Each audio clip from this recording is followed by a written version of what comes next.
नमस्कार दोस्तों, आप सभी का आपका यूट्यूब चैनल पर हार्दिक अभिनंदन है। आज दिन गुरुवार है और तारीख है 25 जनवरी 2024। आज हम लोग गुरुवार व्रत कथा का रसपान करेंगे, तो आइए बिना देर के शुरू करते हैं। अत श्री बृहस्पतिवार व्रत कथा। भारतवर्ष में एक प्रतापी राजा राज करता था। वह बहुत ही दानी था। वह नित गरीबों और ब्राह्मणों की सहायता करता था। यह बात उसकी रानी को अच्छी नहीं लगती थी। वह न ही गरीबों को दान देती, न ही भगवान का पूजन करती थी और राजा को भी दान देने से मना किया करती थी। एक दिन राजा शिकार खेलने वन को गए हुए थे, तो रानी महल में अकेली थी। उसी समय बृहस्पति देव साधु वेश में राजा के महल में भिक्षा मांगने के लिए आए और भिक्षा मांगी। रानी ने भिक्षा देने से इनकार किया और कहा, हे साधु महाराज, मैं तो दान पुण्य से तंग आ गई हूँ। मेरा पति सारा धन लुटाते रहते हैं। मेरी इच्छा है कि हमारा धन नष्ट हो जाए, फिर न रहेगा बांस, न बजेगी बांसुरी। साधु ने कहा, हे देवी, तुम तो बड़ी विचित्र हो। धन संतान तो सभी चाहते हैं, पुत्र और लक्ष्मी तो पापी के घर भी होने चाहिए। यदि तुम्हारे पास अधिक धन है तो भूखों को भोजन दो, प्यासों के लिए ब्याह बनवाओ, मुसाफिरों के लिए धर्मशालाएं खुलवाओ। जो निर्धन अपनी कुंवारी कन्याओं का विवाह नहीं कर सकते, उनका विवाह करा दो।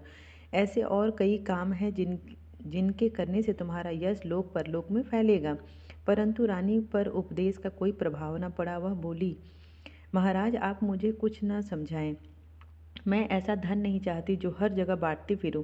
साधु ने उत्तर दिया, यदि तुम्हारी ऐसी इच्छा है तो तथास्तु। तुम ऐसा करना कि बृहस्पतिवार को घर लीपकर पीली मिट्टी से अपना सिर धोकर स्नान करना, भट्टी चढ़ाकर कपड़े धोना। ऐसा करने से आपका सारा धन नष्ट हो जाएगा। इतना कहकर वह साधु महाराज वहाँ से आलोप हो गए। साधु के अनुसार कही बातों को पूरा करते हुए रानी को केवल 3 बृहस्पतिवार ही बीते थे कि उसकी समस्त धन संपत्ति नष्ट हो गई। भोजन के लिए राजा का परिवार तरसने लगा। तब एक दिन राजा ने रानी से बोला कि हे रानी, तुम यही रहो, मैं दूसरे देश को जाता हूँ, क्योंकि यहाँ पर सभी लोग मुझे जानते हैं, इसलिए मैं कोई छोटा कार्य नहीं कर सकता। ऐसा कहकर वह परदेश चला गया। वहाँ वह जंगल से लकड़ी काट कर लाता और शहर में बेचता। इस तरह वह अपना जीवन व्यतीत करने लगा। इधर राजा के परदेश जाते ही रानी और दासी दुखी रहने लगी। एक बार जब रानी और दासी को 7 दिन तक बिना भोजन के रहना पड़ा, तो रानी ने अपनी दासी से कहा, हे दासी, पास ही के नगर में मेरी बहन रहती है, तो वहाँ जा।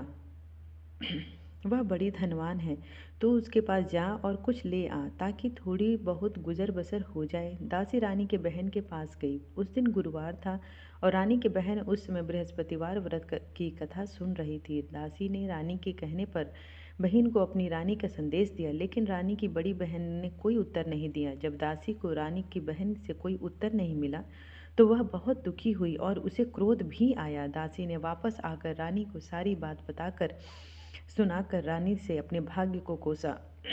उधर रानी की बहन ने सोचा कि मेरी बहन की दासी आई थी, परंतु मैं उससे नहीं बोली, इससे वह बहुत दुखी हुई होगी। कथा सुनकर और पूजन समाप्त करके वह अपनी बहन के घर आई और कहने लगी, हे बहन, मैं बृहस्पतिवार का व्रत कर रही थी, परंतु तुम्हारी दासी मेरे घर गई थी, परंतु जब तक कथा होती है तब तक ना उठते हैं और ना ही बोलते हैं, इसलिए मैं नहीं बोली। कहो दासी, क्यों गई थी?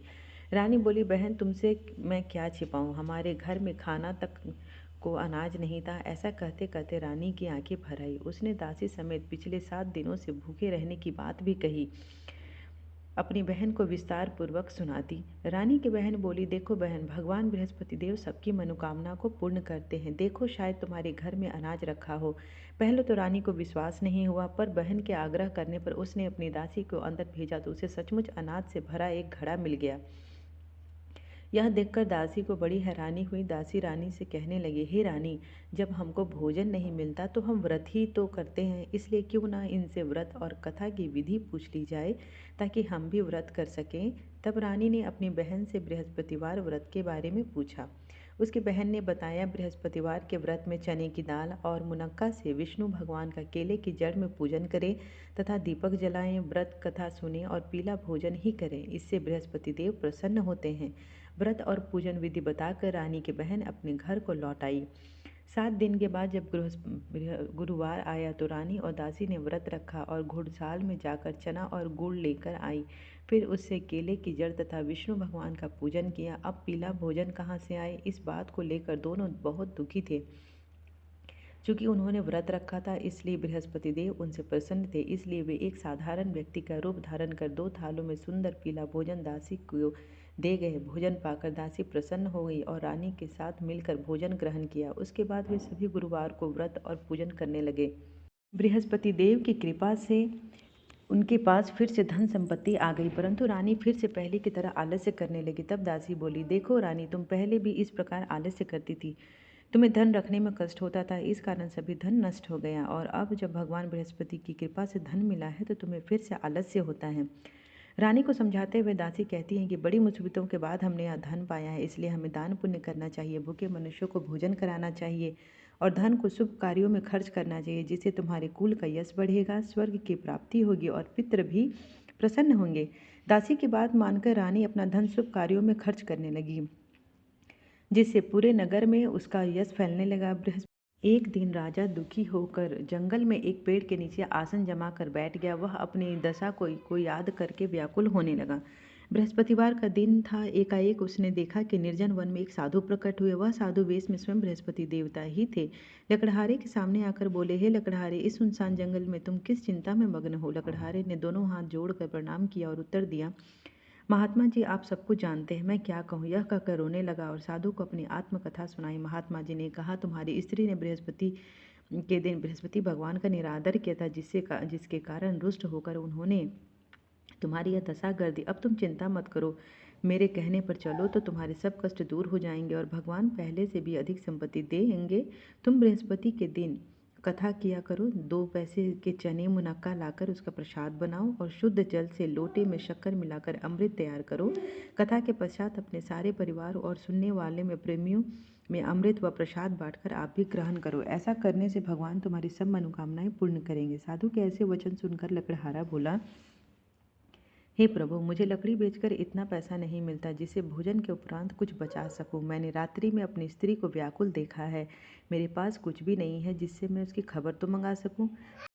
साधु ने कहा, हे लकड़हारे, तुम किसी भी बात की चिंता मत करो। बृहस्पति के दिन तुम रोजाना की तरह लकड़ियां लेकर शहर को जाओ। तुमको रोज से दुगना धन प्राप्त होगा, जिससे तुम भली भांति भोजन कर लोगे तथा बृहस्पति देव की पूजा का सामान भी आ जाएगा। इतना कहकर साधु अंतर्ध्यान हो गए। धीरे धीरे समय व्यतीत होने पर फिर वही बृहस्पतिवार का दिन आया। लकड़हारा जंगल से लकड़ी काटकर किसी शहर में बेचने गया। उसे उस दिन और दिन से अधिक पैसा मिला। राजा ने चना, गुड़ आदि लाकर गुरुवार का व्रत किया। उस दिन से उसके सभी कलेश दूर हो गए। परंतु जब दोबारा गुरुवार का दिन आया तो बृहस्पतिवार का व्रत करना भूल गया। इस कारण बृहस्पति भगवान नाराज हो गए। उस दिन उस नगर के राजा ने विशाल यज्ञ का आयोजन किया तथा शहर में यह घोषणा करा दी कि कोई भी व्यक्ति मनुष्य अपने घर में भोजन न बनावे, न आग जलावे। समस्त जनता मेरे यहाँ भोजन करने आवेंगे। इस आज्ञा को जो न मानेगा उसे फांसी की सजा दी जाएगी। इस तरह की घोषणा संपूर्ण नगर में करवा दी गई। राजा के आज्ञा अनुसार शहर के सभी लोग भोजन करने गए, लेकिन लकड़हारा कुछ देर से पहुंचा। इसलिए राजा उसको अपने साथ घर लिवा ले गए और ले जाकर भोजन करा रहे थे तो रानी की दृष्टि उस खूंटी पर पड़ी जिस पर उसका हार लटका हुआ था। वह वहाँ पर दिखाई नहीं दिया। रानी ने निश्चय किया कि मेरा हार इस मनुष्य ने ही चुरा लिया है। उसी समय सिपाहियों को बुलवाकर उसका कारागार में डलवा दिया। जब लकड़हारा कारागार में पड़ गया और बहुत दुखी होकर विचार करने लगा कि न जाने कौन से पूर्व जन्म के कर्म से मुझे यह दुख प्राप्त हुआ है, और उसी साधु को याद करने लगा जो जंगल में मिला था। उसी समय तत्काल बृहस्पति देव साधु के रूप में प्रकट हो गए और उसकी दशा को देखकर कहने लगे, अरे मूर्ख, तूने बृहस्पति देव की कथा नहीं कही, इस कारण तुझे यह दुख प्राप्त हुआ है। अब चिंता मत कर, बृहस्पतिवार के दिन कारागार के दरवाजे पर 4 पैसे पड़े मिलेंगे। उनसे तो बृहस्पति देव की पूजा करना, तेरे सभी कष्ट दूर हो जाएंगे। बृहस्पति के दिन उसे 4 पैसे पड़े मिले। लकड़हारे ने कथा कही। उसी इस रात्रि को बृहस्पति देव ने उस नगर के राजा को स्वप्न कहा, हे राजा, तुमने जिस आदमी को कारागार में बंद कर दिया है वह निर्दोष है, वह एक राजा है, उसे छोड़ देना। रानी का हार उसी खूंटी पर लटका है। अगर तू ऐसा नहीं करेगा तो मैं तेरे राज्य को नष्ट कर दूंगा। इस तरह रात्रि के स्वप्न को देखकर राजा प्रातःकाल उठा और खूंटी पर हार देकर लकड़हारे को बुलाकर क्षमा मांगी तथा लकड़हारे को योग्य सुंदर वस्त्र आभूषण देकर विदा कर दिया। बृहस्पति देव की आज्ञा अनुसार लकड़हारा अपने नगर को चल दिया। राजा जब अपने नगर के निकट पहुंचा तो उसे बड़ा आश्चर्य हुआ। नगर में पहले से अधिक बाग, तालाब, कुएं तथा बहुत सी धर्मशाला, मंदिर आदि बन गई थी। राजा ने पूछा, यह किसका बाग है और किसकी धर्मशाला है? तब नगर के सब लोग कहने लगे, यह सब रानी और बांदी के हैं। तो राजा को बड़ा आश्चर्य हुआ और गुस्सा भी आया। जब रानी ने यह खबर सुनी कि राजा आ रहे हैं तो उन्होंने बांदी से कहा कि हे दासी, देख राजा हमको कितनी बुरी हालत में छोड़कर गए थे। हमारी ऐसी हालत देखकर वह लौट न जाए, इसलिए तू दरवाजे पर खड़ी हो जा। आज्ञानुसार दासी दरवाजे पर खड़ी हो गई। राजा आए तो उन्हें अपने साथ लिवा लाई। तब राजा ने क्रोध करके अपनी रानी से पूछा, यह धन तुम्हें कैसे प्राप्त हुआ है? तब उन्होंने कहा, हमें यह सब धन बृहस्पति देव के व्रत के प्रभाव से प्राप्त हुआ है। राजा ने निश्चय किया कि 7 रोज बाद तो सभी बृहस्पति देव का पूजन करते हैं, परंतु मैं प्रतिदिन दिन में 3 बार कहानी तथा रोज व्रत किया करूँगा। अब हर समय राजा के दुपट्टे में चने की दाल बंधी रहती थी तथा दिन में 3 बार कहानी कहता। एक रोज राजा ने विचार किया कि चलो अपनी बहन के यहाँ हो आवे। इस तरह निश्चय कर राजा घोड़े पर सवार होकर अपनी बहन के यहाँ चलने लगा। मार्ग में उसने देखा कि कुछ आदमी एक मुर्दे को लिए जा रहे थे। उन्हें रोककर राजा कहने लगा, अरे भाइयों, मेरे बृहस्पति देव की कथा सुन लो। वे बोले, लो हमारा आदमी मर गया, इनको कथा कहने की पड़ी है। परंतु कुछ आदमी बोले, अच्छा कहो, हम तुम्हारी कथा भी सुनेंगे। राजा ने दाल निकाली और जब कथा आधी हुई थी कि मुर्दा हिलने लगा और जब कथा समाप्त हुई तो राम राम करके मनुष्य उठकर खड़ा हो गया। उसे मार्ग में एक किसान खेत में हल चलाता मिला। राजा ने उसे देखा और उससे बोले, अरे भैया, तुम मेरी बृहस्पतिवार की कथा सुन लो। किसान बोला, जब तक मैं तेरी कथा सुनूंगा तब तक 4 हरैया जोत लूँगा। जा अपनी कथा किसी और को सुनाना। इस तरह राजा आगे चलने लगा। राजा के हटते ही बैल पछाड़ खाकर गिर गए तथा किसान के पेट में बड़ी जोर का दर्द होने लगा। उस समय उसकी माँ रोटी लेकर आई। उसने जब यह देखा तो अपने पुत्र से सब हाल पूछा और बेटे ने सभी हाल कह दिया। तो बुढ़िया दौड़ी दौड़ी उस घुड़सवार के पास गई और उससे बोली कि मैं तेरी कथा सुनूंगी, तू अपनी कथा मेरे खेत पर चलकर ही कहना। राजा ने बुढ़िया के खेत पर जाकर कथा कही, जिसके सुनते ही वह बैल खड़े हुए तथा किसान के पेट का दर्द भी बंद हो गया। राजा अपनी बहन के घर पहुंचा। बहन ने भाई की खूब मेहमानी की। दूसरे रोज प्रातःकाल राजा जागा तो वह देखने लगा कि सब लोग भोजन कर रहे हैं। राजा ने अपनी बहन से कहा, ऐसा कोई मनुष्य नहीं है जिसने भोजन नहीं किया हो, मेरी बृहस्पतिवार की कथा सुन ले। बहन बोली, हे भैया, यह देश ऐसा ही है कि यहाँ पहले लोग भोजन करते हैं, बाद में अन्य काम करते हैं। अगर कोई पड़ोस में हो तो मैं देख आती हूँ। वह ऐसा कहकर देखने चली गई, परंतु उसे कोई ऐसा व्यक्ति नहीं मिला जिसने भोजन न किया हो। अतः वह एक कुम्हार के घर गई जिसका लड़का बीमार था। उसे मालूम हुआ कि उनके यहाँ 3 रोज से किसी ने भोजन नहीं किया है। रानी ने अपने भाई की कथा सुनने के लिए कुम्हार से कहा और वह तैयार हो गया। राजा ने जाकर बृहस्पतिवार की कथा कही, जिसको सुनकर उसका लड़का ठीक हो गया। अब तो राजा की प्रशंसा होने लगी। एक रोज राजा ने अपनी बहन से कहा कि हे बहन, हम अपने घर को जाएंगे, तुम भी तैयार हो जाओ। राजा की बहन ने अपनी सास से कहा। सास ने कहा कि हाँ चली जा, किंतु अपने लड़कों को मत लेकर जाना, क्योंकि तेरे भाई को कोई औलाद नहीं है। बहन ने अपने भैया से कहा, हे भैया, मैं तो चलूँगी पर कोई बालक नहीं जाएगा। राजा बोला, जब कोई बालक ही नहीं चलेगा तब तुम ही चलकर क्या करोगी? बड़े दुखी मन से राजा अपने नगर को लौट आया।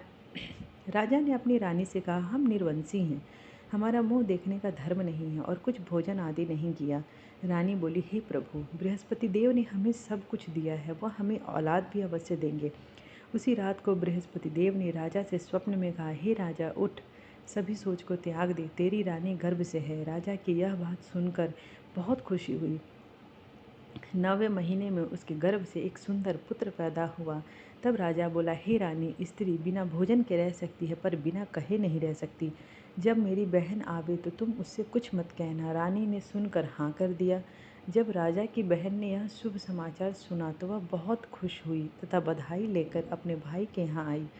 तभी रानी ने कहा, घोड़ा चढ़कर तो नहीं आई, गधा चढ़ी आई। राजा की बहन बोली, भाभी मैं इस प्रकार ना कहती तो तुम्हें औलाद कैसे मिलती। बृहस्पति देव ऐसे ही हैं, जैसे जिसके मन में कामनाएं हैं सभी को पूर्ण करते हैं। जो सद्भावना पूर्वक बृहस्पतिवार का व्रत करता है एवं कथा पढ़ता है अथवा सुनता है, दूसरों को सुनाता है, बृहस्पति देव उसकी सभी मनोकामना पूर्ण करते हैं। भगवान बृहस्पति देव उसकी सदैव रक्षा करते हैं। संसार में जो मनुष्य सद्भावना से भगवान जी का पूजन व्रत सच्चे हृदय से करते हैं तो उनकी सभी मनोकामनाएं पूर्ण करते हैं। जैसी सच्ची भावना से रानी और राजा ने उनकी कथा का गुणगान किया तो उनकी सभी इच्छाएं बृहस्पति देव जी ने पूर्ण की थी। इसलिए पूर्ण कथा को सुनने के बाद प्रसाद लेकर जाना चाहिए। हृदय से उनका मनन करते हुए जयकारा बोलना चाहिए। बोलो बृहस्पति देव की जय, भगवान विष्णु की जय। भगवान बृहस्पति देव की एक और भी कथा है जो कि बहुत प्रचलित है, तो आइए उसको भी सुनते हैं। प्राचीन काल में एक ब्राह्मण रहता था। वह बहुत निर्धन था, उसको कोई संतान नहीं थी। उसकी स्त्री बहुत ही मलिनता के साथ रहती थी। वह ना स्नान करती, ना किसी देवता का पूजन करती। इससे ब्राह्मण देवता बड़ी दुखी थे। बेचारे बहुत कुछ कहते थे परंतु उसका कुछ परिणाम न निकला। भगवान की कृपा से ब्राह्मण की स्त्री को कन्या रूपी रत्न पैदा हुई। कन्या बड़ी होने पर प्रातः स्नान करके विष्णु भगवान का जाप व बृहस्पतिवार का व्रत करने लगी। अपने पूजन पाठ को समाप्त करके विद्यालय जाती तो अपनी मुट्ठी में जौ भर के ले जाती और पाठशाला के मार्ग में डालती जाती। तब ये जौ स्वर्ण के हो जाते और लौटते समय उनको बीन कर घर ले आती थी। एक दिन वह बालिका सूप में उन सोने के जवों को फटक कर साफ कर रही थी कि उसके पिता ने देख लिया और कहा, हे बेटी, सोने के जौ के लिए सोने का सूप होना चाहिए। दूसरे दिन बृहस्पतिवार था। इस कन्या ने व्रत रखा और बृहस्पति देव से प्रार्थना करके कहा, मैंने आपकी पूजा सच्चे मन से की हो तो मेरे लिए सोने का सूप दे दो। बृहस्पति देव ने उसकी प्रार्थना स्वीकार कर ली। रोजाना की तरह वह कन्या जौ फैलाती हुई जाने लगी। जब लौटकर जौ बीन रही थी तो बृहस्पति देव की कृपा से सोने का सूप मिला। उसे वह घर ले आई और उसमें जौ साफ करने लगी, परंतु उसकी माँ का वही ढंग रहा। एक दिन की बात है कि वह कन्या सोने के सूप में जौ साफ कर रही थी। उस समय उस शहर का राजपुत्र वहाँ से होकर निकला। इस कन्या के रूप और कार्य को देखकर मोहित हो गया तथा अपने घर आकर भोजन तथा जल त्याग कर उदास होकर लेट गया। राजा को इस बात का पता लगा तो अपने प्रधानमंत्री के साथ उसके पास गए और बोले, हे बेटा, तुम्हें किस बात का कष्ट है? किसी ने अपमान किया है अथवा और कोई कारण हो सो हमसे कहो, मैं वही कार्य करूँगा जिससे तुम्हें प्रसन्नता हो। अपने पिता की राजकुमार ने बातें सुनी तो वह बोला, मुझे आपकी कृपा से किसी बात का दुख नहीं है और ना ही किसी ने मेरा अपमान किया है, परंतु मैं उस लड़की से विवाह करना चाहता हूँ जो सोने के सूप में जौ साफ कर रही थी।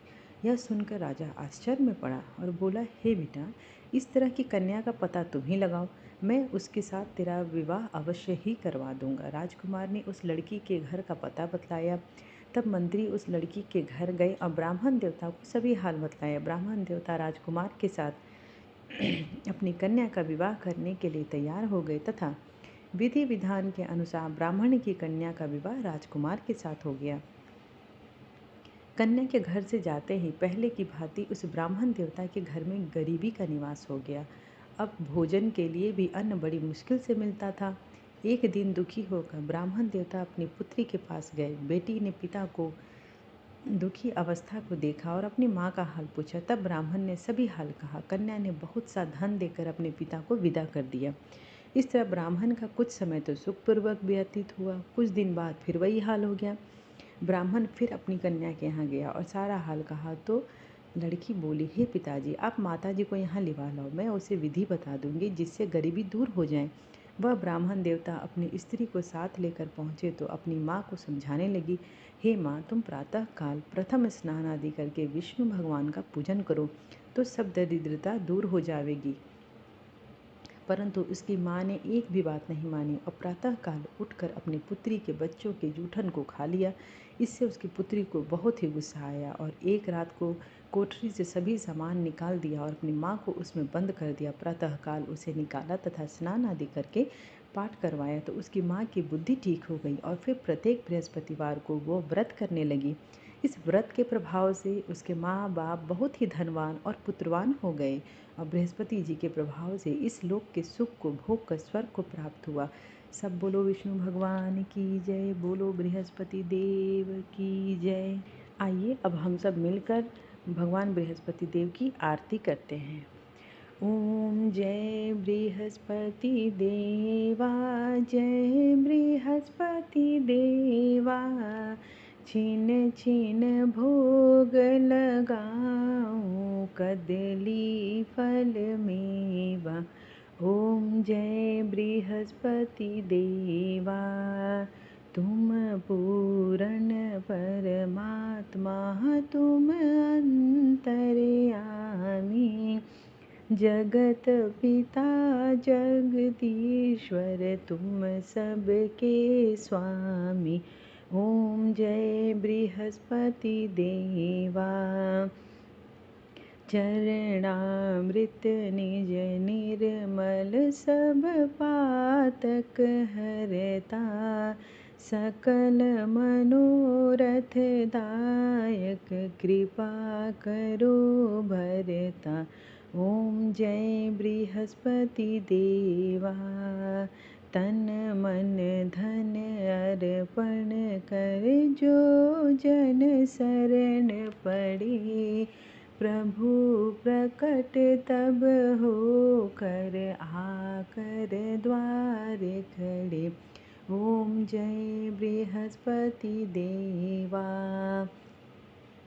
दीन दयाल दयानिधि, भक्तन हितकारी, पाप दोष सब हरता, भव बंधन हारी। ओम जय बृहस्पति देवा, सकल मनोरथ दायक, सब संशय तारी, विषय विकार मिटाओ, संतन सुखकारी। ओम जय बृहस्पति देवा, जो कोई आरती तेरी प्रेम सहित गावे, ज्येष्ठानंद बंद सो सो, निश्चय फल पावे। ओम जय बृहस्पति देवा, प्रभु जय बृहस्पति देवा। कर्पूर गौरम करुणावतारम, संसार सारम भुजगेन्द्रहारम, सदा वसन्तं हृदयारविन्दे, भवं भवानी सहितं नमामि। त्वमेव माता च पिता, त्वमेव बन्धु च सखा, त्वमेव वेद्या द्रविडं, त्वमेव सर्वं मम देव देव। आरतीम समर्पयामि, सर्वदेवी देवताय नमो नमः। आप सभी को मेरी ये कोशिश अच्छी लगी तो please like share and subscribe. Thanks for watching.